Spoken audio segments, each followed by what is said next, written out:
Indian Bollywood star Saif Ali Khan کے پاکستانی رشتہ دار ان پر ممبئی میں چاقو حملے کے بعد شدید صدمے میں ہیں۔ ان کے کزن عمر خان نے، جو سابق سفارتکار اور پاکستانی کرکٹ بورڈ کے سابق چیئرمین شہریار خان کے بیٹے ہیں، بی بی سی سے بات کرتے ہوئے کہا کہ سیف ان کی فیملی کے بہت قریب ہیں اور اس خبر کے بعد ان کا خاندان شدید پریشان ہے۔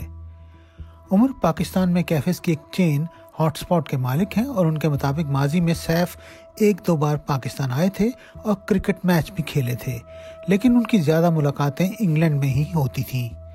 ان کے بڑے بھائی فیض خان نے، جو مسقط میں مقیم ہے، بی بی سی سے بات کرتے ہوئے کہا کہ مجھے سیفو کے بارے میں بات کرتے ہوئے واقعی عجیب لگتا ہے، کیونکہ وہ میرے بہت قریب اور عزیز ہیں۔ یہ ایک بہت ہی تکلیف دہ وقت ہے اور مجھے نہیں معلوم کہ کیسے اس پر بات کروں۔ وہ میرے چھوٹے بھائی کی طرح ہے۔ سیف علی خان کی اہلیہ کرینہ کپور نے ایک بیان میں کہا ہے کہ ان کا خاندان ٹھیک ہے اور انہوں نے میڈیا اور مداحوں سے درخواست کی کہ وہ صبر سے کام لیں اور مزید قیاس آرائیاں نہ کریں، کیونکہ پولیس پہلے ہی اپنی مناسب تحقیقات کر رہی ہے۔ پولیس نے سیف علی خان کی رہائش گاہ سے CCTV فوٹیج بھی حاصل کر لی ہے اور ابتدائی تفتیش کے مطابق حملہ آور چوری کی نیت سے ہی آیا تھا۔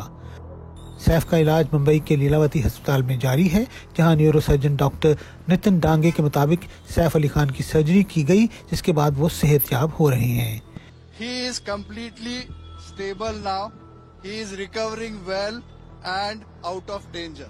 ان کے مطابق سیف اب چہل قدمی کر رہے ہیں، لیکن انہیں مکمل آرام کا مشورہ دیا گیا ہے۔